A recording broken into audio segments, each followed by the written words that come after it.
জুলহজ মাসে হলো হজ্জ বাইতুল্লাহ, আল্লাহর ঘরের জিয়ারত এবং আল্লাহর কুদরত ও রহমতের বিশেষ কিছু কিছু স্থানের জিয়ারতের সময়। এই আবাদতটা শুধু জুলহজ মাসে সম্ভব, বছরের অন্য কোনো মাসে হজের আবাদত সম্পন্ন করা যায় না। হজের আবাদত জুলহজ মাসেই হবে। এহরাম যে কোনো সময় বাঁধা যায়, হজের নিয়তে তালবিয়া পড়ে এহরাম যে কোনো সময় শুরু করা যায়, কিন্তু হজের আমলটা জুলহজ মাসেই সম্ভব। উমরা যে কোনো মাসে হতে পারে, বছরের 5 দিন। হজের মূল যে সময়টা, ওই সময় ছাড়া বছরের অন্য যে কোনো সময় উমরা করা যায়, কিন্তু হজের এবাদত জুলহজ মাসেই, এবং সেই আমলটা হলো জুলহজের 9 তারিখ। মূল আমল আরাফায় অবস্থান 9 জুলহজ।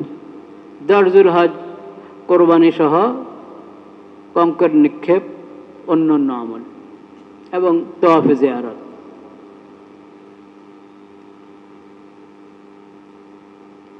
হজের যাবতীয় মাসলা মাসাইল তো আমরা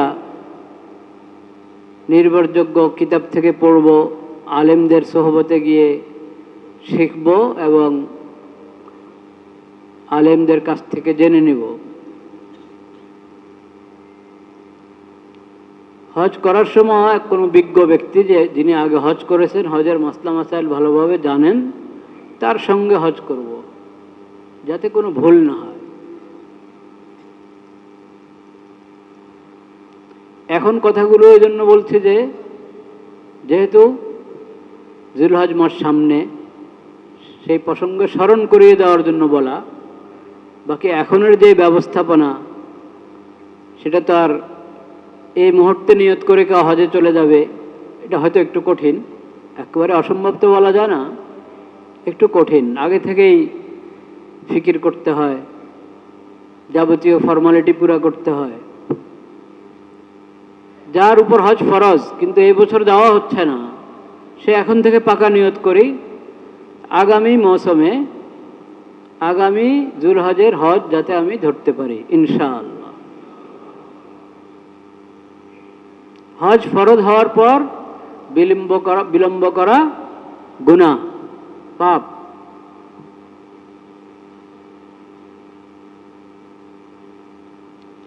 হজ ফরজ হয় নাই, তাও তো দোয়া করে অনেকে মহব্বতে, আল্লাহর ঘর দেখবে, মসজিদে নববীতে নামাজ পড়বে, রওজা শরীফে নবী করিম সাল্লাল্লাহু আলাইহি ওয়াসাল্লামের সামনে দাঁড়িয়ে সরাসরি সালাত সালাম পেশ করবে, এই আশায় দোয়া করে মানুষ যে আল্লাহ আমাকে হারামাইন শরীফাইনের জিয়ারত করার তৌফিক নসিব করো। ইন্না আউওয়ালা বাইতিন মুযিআ লিন-নাসি লাল্লাযী বিবাক্কাতা মুবারাকান ওয়া হুদাল লিল আলামিন। বরকত এবং হেদায়েতের কেন্দ্র হিসাবে আল্লাহ রাব্বুল আলামিন সর্বপ্রথম ঘর, জমিনে সর্বপ্রথম যে ঘর তৈরি হয়েছে সেটা হলো বাইতুল্লাহ। মক্কা শরীফে যে বাইতুল্লাহ অবস্থিত, যার চারপাশে মসজিদে হারাম, সেই বাইতুল্লাহ প্রথম ঘর। তারপরে মসজিদে আকসা, বাইতুল মুকদ্দিস। মুবারাকান ওয়া হুদান লিল আলামিন, সকল বিশ্ববাসীর জন্য হেদায়েতের কেন্দ্র এবং বরকতের কেন্দ্র হলো বাইতুল্লাহ।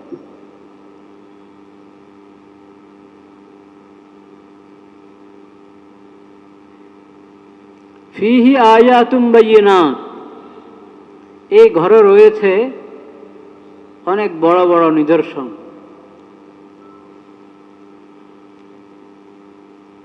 স্পষ্ট নিদর্শন। যেমন একটা আছে মাকাম ইব্রাহিম, মাকাম ইব্রাহিম। ইব্রাহিম আলাইহিস সালাম যেই পাথরের উপর দাঁড়িয়ে বাইতুল্লাহ নির্মাণ করছিলেন, সেটা হলো মাকাম ইব্রাহিম। এখনো বাইতুল্লাহর কাছাকাছিতে রয়েছে মাকাম ইব্রাহিম। তো বাইতুল্লাহ শরীফ ইহুদি খ্রিস্টানের কাউকে অস্বীকার করত যে বাইতুল্লাহকে হেদায়েতের কেন্দ্র, বরকতের কেন্দ্র হিসাবে গ্রহণ করা, সেটা হয়তো স্বীকার করত, কিন্তু ইব্রাহিম আলাইহিস সালাম নির্মাণ করেছেন বাইতুল্লাহ, এটা মানতে চাইত না। আল্লাহ তাআলা বলেছেন যে মাকাম ইব্রাহিম তো বাইতুল্লাহর সাথেই আছে। ফীহি আয়াতুম বাইয়িনাত মাকাম ইব্রাহিম।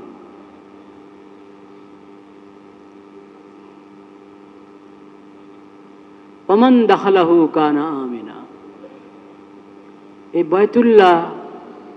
বাইতুল্লাহর চারপাশ মসজিদে হারাম, মসজিদে হারামের চারদিকে আরো বড় এরিয়া নিয়ে হারাম শরীফ। হারামের সীমানা কিন্তু অনেক বড়। মানুষ মনে করে হারাম শরীফ বলতে বাইতুল্লাহর চারপাশে মসজিদে হারাম বা এর চারপাশের চত্বর যেটুকু আছে এতটুকুই হারাম শরীফ। হারাম তো আরো বড়।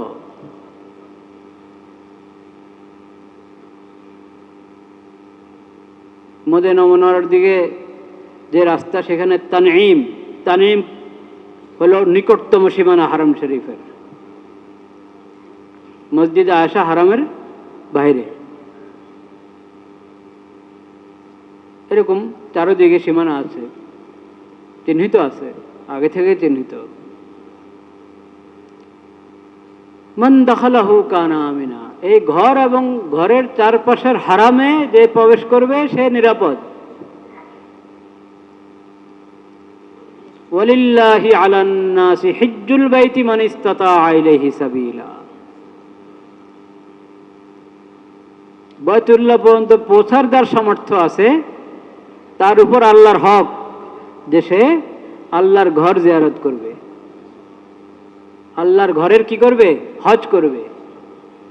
এটা আল্লাহর হক। ওই বান্দাদের উপর যাদেরকে আল্লাহ সামর্থ্য দান করেছেন যে সে বাইতুল্লাহ পর্যন্ত পৌঁছতে পারে, আসা যাওয়ার ব্যবস্থা আছে, যে কয়দিন সে হজের কাজে সফরে থাকবে তার জিম্মায়, তার অধীনে যারা আছে, যাদের ভরণ পোষণ তার জিম্মায়, সেই ব্যবস্থাও তার কাছে আছে। এমন ব্যক্তির উপর হজ ফরজ।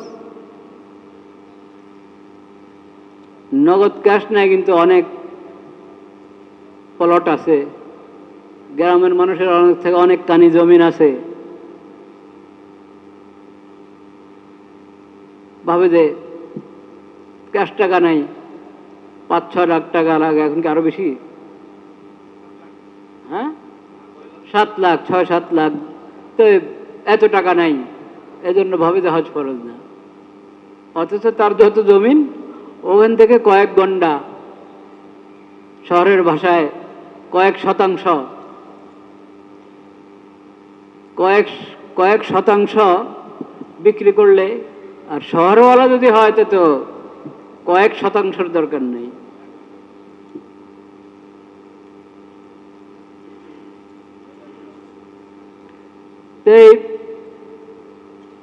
ওটা বিক্রি করলে সে হজ করতে পারে, তার উপরে হজ ফরজ। সোজা কথা, এই জন্য আল্লাহ রাব্বুল আলামিন বলেছেন মান ইসতাতা ইলাইহি সাবিলা। বাইতুল্লাহ পর্যন্ত পৌঁছার যার সামর্থ্য আছে, শক্তি আছে, সামর্থ্য আছে, তার উপরে হজ ফরজ। হজ ফরজ হলো, কিন্তু অবহেলা করে করছে না। এই অবস্থায় যদি কারো মৃত্যু আসে, তো এটা কি মুমিনের মৃত্যু হলো নাকি? এই মৃত্যু তো মুমিনের জন্য সাজে না, মুসলিমের জন্য সাজে না।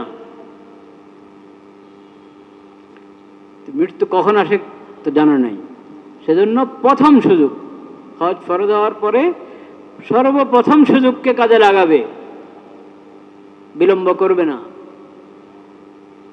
ওমান কাফারা ফাইন্নাল্লাহা গানিয়্যুন আনিল আলামিন। কেউ যদি এই ফরজ থেকে বিমুখ হলো, ফরজ স্বীকারই করলো না, তো ঈমানে নাই, পূর্ণ বেঈমান। ফরজ স্বীকার করছে কিন্তু অবহেলা, খামাখা কোনো ওজর ছাড়াই দেরি করছে, এটাও এক ধরনের কুফর, এটাও এক ধরনের কুফর, আমলগত কুফর। ওমান কাফারা ফাইন্নাল্লাহা গানিয়্যুন আনিল আলামিন। যে কুফর করলো এই ফরজের ক্ষেত্রে, তা আল্লাহ রাব্বুল আলামিনের কোনো ক্ষতি নেই। আল্লাহ ফরজ করেছেন, আল্লাহ এটাকে নিজের হক হিসাবে ঘোষণা করেছেন, সাব্যস্ত করেছেন আল্লাহর নিজের ফায়দার জন্য না তোমার ফায়দার জন্য? আল্লাহর বান্দাদের ফায়দার জন্য, আমাদের ফায়দার জন্য। আল্লাহর তো কোনো ক্ষতি নেই। আল্লাহ কখনো কারো ইবাদতের মুখাপেক্ষী নন। সকল থেকে সবাই তো আল্লাহর মাখলুক, সবাই তো আল্লাহর মাখলুক, সকল জগৎবাসী সবার থেকে আল্লাহ রাব্বুল আলামিন অমুখাপেক্ষী, আল্লাহ কারো মুখাপেক্ষী না। কাজেই তোমার ফায়দা, তোমার জরুরতের কথা অনুভব করো, উপলব্ধি করো, করে অতি দ্রুত এই ফরজ আদায় করো, হজের ফরজ আদায় করো।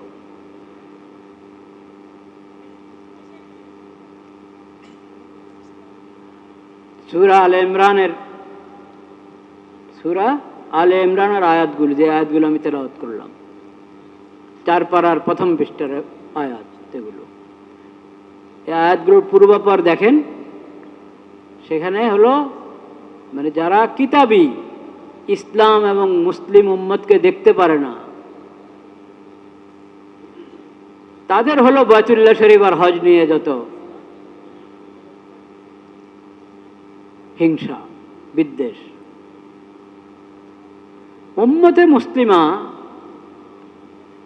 এবং মুসলিম হয়ে ইসলামের সন্ধান পেয়েছে, ইসলামের কালিমা পড়তে পেরেছে মুসলিম, তাদের তো বাইতুল্লাহ, মুজদালিফা, মিনা, আরাফা, আল্লাহ রাব্বুল আলামিনের রহমত ও কুদরতের এসব নিদর্শন, এগুলোর প্রতি সম্মান, আস্থা, ভালোবাসা এটা অন্তরে পোষণ করবে, এটাই স্বাভাবিক। এবং আল্লাহর ঘর দেখার জন্য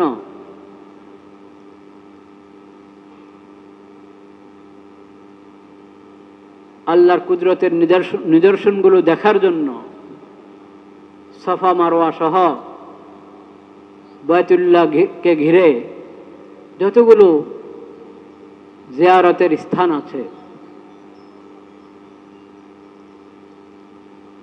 ওসব হলো আল্লাহর রহমত, আল্লাহর কুদরতের নিদর্শন, আল্লাহর রহমতের নিদর্শন। এগুলোর প্রতি ভালোবাসা, টান, এটা ঈমানের আলামত, তাকওয়ার আলামত। ওমান ইউআযযিম শাআইরাল্লাহ ফাইন্নাহা মিন তাকওয়াল কুলুব। এটা তাকওয়ার আলামত, ঈমানের আলামত। আল্লাহ রাব্বুল আলামিন আমাদের অন্তরে ইসলামের নিদর্শনগুলোর মহব্বত এবং ভালোবাসা বাড়িয়ে দেন। ইসলামের নিদর্শনগুলোর প্রতি আমাদের অন্তরে সম্মান, শ্রদ্ধাবোধ বাড়িয়ে দেন।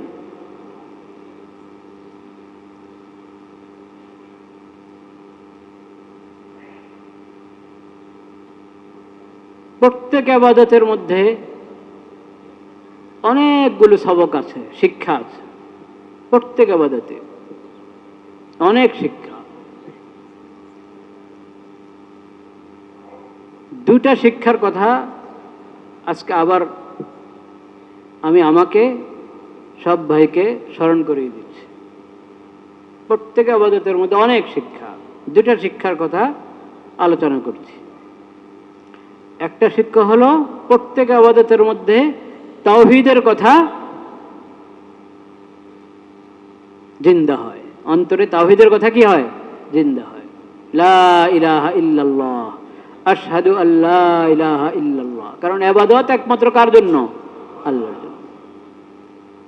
ইন্না সলাতি ওয়া নুসুকি ওয়া মাহইয়ায়া ওয়া মামাতি লিল্লাহি রাব্বিল আলামিন লা শারীকা লাহু ওয়া বিযালিকা উমিরতু ওয়া আনা আউয়ালুল মুসলিমিন। তাওহীদের কথা অন্তরে জাগ্রত করা প্রত্যেক ইবাদতের শিক্ষা। তাওহীদ এবং তাওহীদ সংশ্লিষ্ট কাজ, ইখলাস। প্রত্যেক ইবাদতের মধ্যে কি থাকতে হবে? ইখলাস থাকতে হবে, ইহসান থাকতে হবে। ইখলাস, নিয়তটাকে খালিস করা। ইবাদত যেমন একমাত্র আল্লাহর জন্য হয়, তো ইবাদতের আমলটাও আমি করব একমাত্র কাকে খুশি করার জন্য? আল্লাহকে খুশি করার জন্য, একমাত্র আল্লাহকে রাজি খুশি করার জন্য। আমলের প্রতি আমি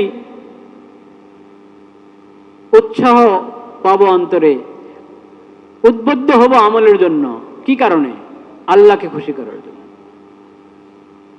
আমলটা কেমন হবে?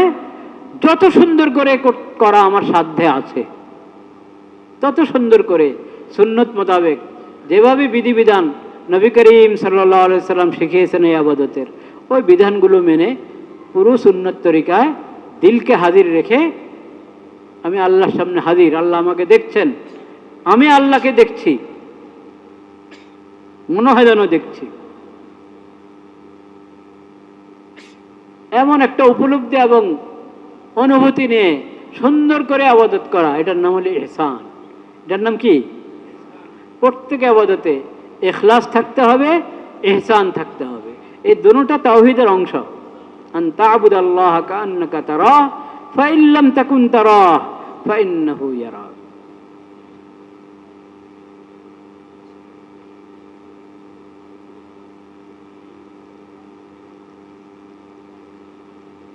কখন ইখলাস, ইখলাস এবং ইহসান ইবাদতে পাওয়া যাওয়ার জন্য খুশু খুজু থাকতে হবে। ইবাদতের মধ্যে কি থাকতে হবে? খুশু খুজু, দুইটা শব্দ, খুশু আর কি খুজু। আরবি শব্দ তো, নিজেদের ভাষা বললে তো আমরা অনেক সংক্ষেপে সহজে বলে ফেলি খুশু খুজু, খুশু খুজু, খুশু খুশু খুজু। তো যাই বলেন, খুশু খুজু বলেন, আর একবার আরবি শব্দটা ভালোভাবে জেনে সুন্দর করে বুঝে যদি বলি খুশু খুজু, কি অর্থ এটার? খুশু অর্থ হলো বিনয়, অন্তরের মধ্যে বিনয় থাকা, বিনয়ী হয়ে আল্লাহর দরবারে দাঁড়ানো। আর খুজু, আমার অঙ্গগুলো স্থির থাকবে। ইবাদতের যখন ইবাদতের যে অংশে অঙ্গগুলো যেই অবস্থানে থাকা দরকার ওইভাবে স্থির থাকবে। রুকুতে যেমন থাকা দরকার, যেমন নামাজের ইবাদত যদি হয়, রুকুতে কেমন থাকবে, সিজদাতে কেমন, বসাতে কেমন, আমার ইবাদতের যখন যে অবস্থান, সে অবস্থান হিসাবে আমার অঙ্গগুলো স্থির থাকা, যেমন নবী করিম সাল্লাল্লাহু আলাইহি ওয়াসাল্লাম তালিম করেছেন। ওই অবস্থার নাম হলো খুজু। এটার নাম কি? খুজু। লাউ খাশা কলবু হাদা লাসাকানাত আতরাফু। দিল যদি আল্লাহর সামনে হাজির থাকে, দিলটা যদি উপস্থিত থাকে এমন নামাজে, তাহলে আমার অঙ্গগুলো যখন যেমন থাকা দরকার ওইভাবে থাকবে, অবহেলা হবে না। সিজদায় গিয়ে দেখা যায় আঙ্গুরগুলো, পায়ের আঙ্গুরগুলো জমিন থেকে উঠিয়ে আঙ্গুল এদিকে এদিক সেদিক ঘোরাঘুরি করা ঘুরছে ডানে বামে। তো নামাজের মধ্যে যদি দিল হাজির থাকে, আল্লাহর সামনে আমি হাজির, আল্লাহর ইবাদত করছি, এই অনুভূতি জাগ্রত থাকলে তো এমন হবে না। আঙ্গুলগুলো তো জমিনে লাগা থাকার কথা, আঙ্গুলের মাথাগুলো ক্যাবলামুখী থাকার কথা যতটুকু সম্ভব। পুরো শরীরের অবস্থান সুন্নাত মোতাবেক হবে, স্থির থাকবে। দিল বিনয়ে পূর্ণ থাকা, অঙ্গগুলো সুন্নত মোতাবেক স্থির থাকা, যে হালাতে যেমন থাকা দরকার ওইভাবে থাকা। তাইলে খুশু এবং খুজু হলো। এই খুশু খুজু, আপনি বলেন খুশু খুজু বাড়লে এখলাস বাড়বে, বা বলেন এখলাস বাড়লে খুশু খুজু বাড়বে, একটা আরেকটার সাথে যুক্ত। খেয়াল করে আমি যদি এখলাস পয়দা করার চেষ্টা করি, খুশু খুজু বাড়বে। খুশু খুজুর প্রতি আমি যত্নবান হলে এখলাস বাড়বে। তো এই খুশু খুজু, ইখলাস, ইহসান, এটা হজের আবাদতের মধ্যে আছে, হজের মধ্যেও আছে। হজের তালবিয়া, লব্বাইক আল্লাহুম্মা লব্বাইক, লব্বাইক লা শারীকা লাকা লব্বাইক, ইন্নাল হামদা ওয়ান নি'মাতা লাকা ওয়াল মুলক লা শারীকা লাক। তালবিয়া, শব্দে শব্দে তাওহীদের ধ্বনি।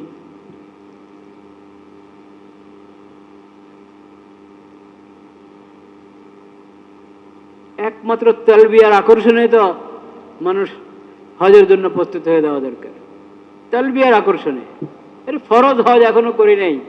দেখো হাজি সাহেবরা কিভাবে এই যে এহরাম, একা আপনার আব্বা বা আপনার বাড়ির কাউ, ঘরের কাউ, ফ্ল্যাটের কাউ যাচ্ছে, হজে যাচ্ছেন, এহরামের কাপড় পরে তালবিয়াটা যখন পড়া শুরু করে, তো সবার মনে খুশির আনন্দের জোয়ার আসে কিনা?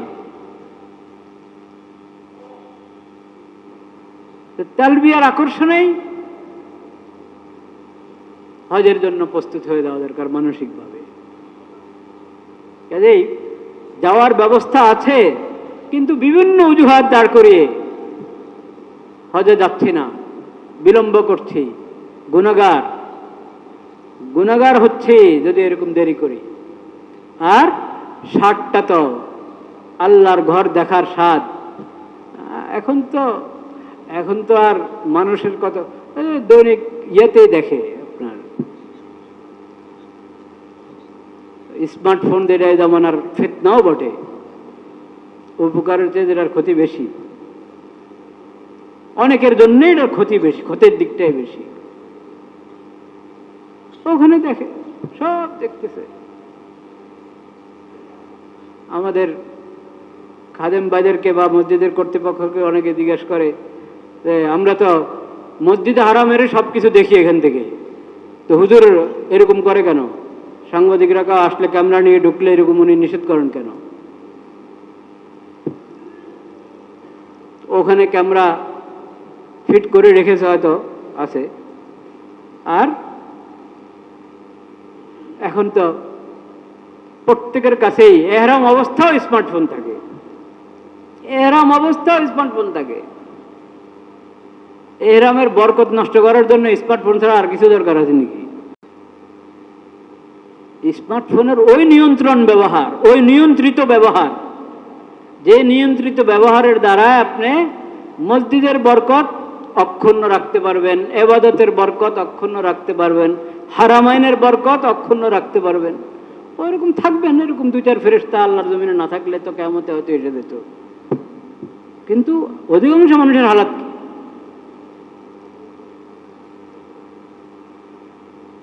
মসজিদে হারামে ঘুরছে, এবার এদিকে ঝিলিক মারে, ওইদিকে ঝিলিক মারে। এখানে দেখেন না, পকেট থেকে বের করে করে খুতবা চলা অবস্থা, যে যখন মনে চায় তখন। আরে এই বয়ান শোনার কি বিধান, এটা তো জেনে নেন হুজুরদের কাছ থেকে। কিন্তু আরবি খুতবা, ওটা তো জুমার নামাজের অংশ। ওই খুতবা চলা অবস্থায় কিভাবে আপনি পকেটে হাত দেন, স্মার্টফোন ব্যবহার করেন, ওটা চালু করেন, ভিডিও করেন, ছবি তোলেন, ধরে রাখেন, তো ফরজ নষ্ট হচ্ছে আপনার।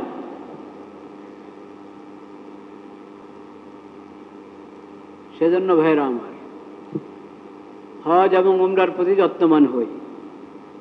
ফরজ হজ, যার ফরজ হয়েছে এখনো হজ হয় নাই, বিলম্ব না করি, প্রথম সুযোগে চলে যায়।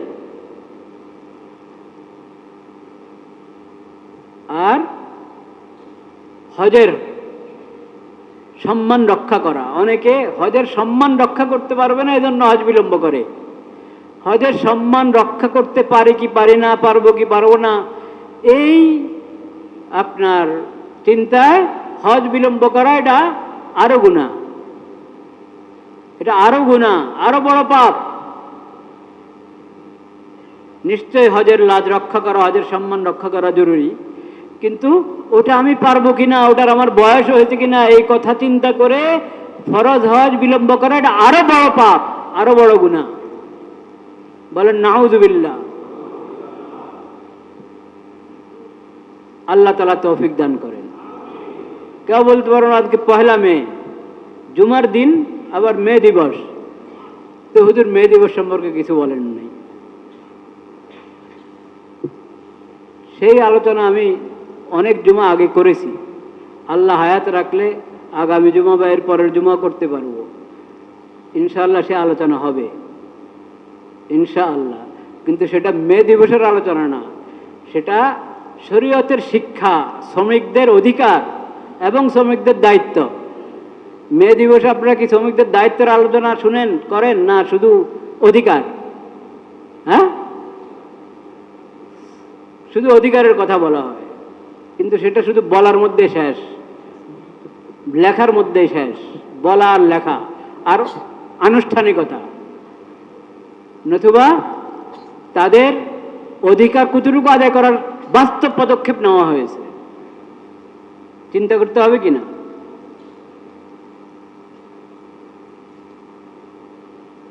এবং তাদেরকে শিখাতে হবে তাদের দায়িত্ব।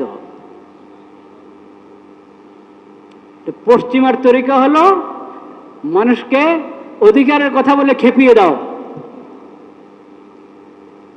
তাদেরকে দায়িত্বের বিষয় সচেতন করার কোনো প্রয়োজন নাই। এটা পশ্চিমার কালচার হতে পারে, মুসলিম উম্মতের কালচার এমন নয়। মুসলিম উম্মত অধিকার অধিকার তলব করা আগে দায়িত্ব শিখায়, যে তুমি দায়িত্ব পালন করা তোমার ফরজ, আর অধিকার দেওয়া যার ফরজ তাকে তার ফরজের কথা স্মরণ করে। অধিকার মানে অধিকার অধিকার পরে চিৎকার, যে আমার অধিকার আমাকে দাও, আমি আমার দায়িত্ব পালন করি আর না করি, এটা ইসলামের শিক্ষা না। ইসলাম হলো যার উপর হক তাকে বলে তোমার উপর অমুকের হক, তুমি আদায় করো। আর যখন প্রত্যেককে তার দায়িত্ব এবং প্রত্যেককে তার অধিকারের ব্যাপারে শিক্ষা দেওয়া হবে, তাহলে প্রত্যেকে সচেতন হবে অন্যের হক আদায় করার ক্ষেত্রে এবং নিজের দায়িত্ব পালন করার ক্ষেত্রে। নিজের দায়িত্ব পালন করলে তো আরেকজন হক পাবে নাকি? আল্লাহ তাআলা সেই তৌফিক দান করেন। ইনশাআল্লাহ এ বিষয়ে সামনে আল্লাহ হায়াত রাখলে কথা হবে।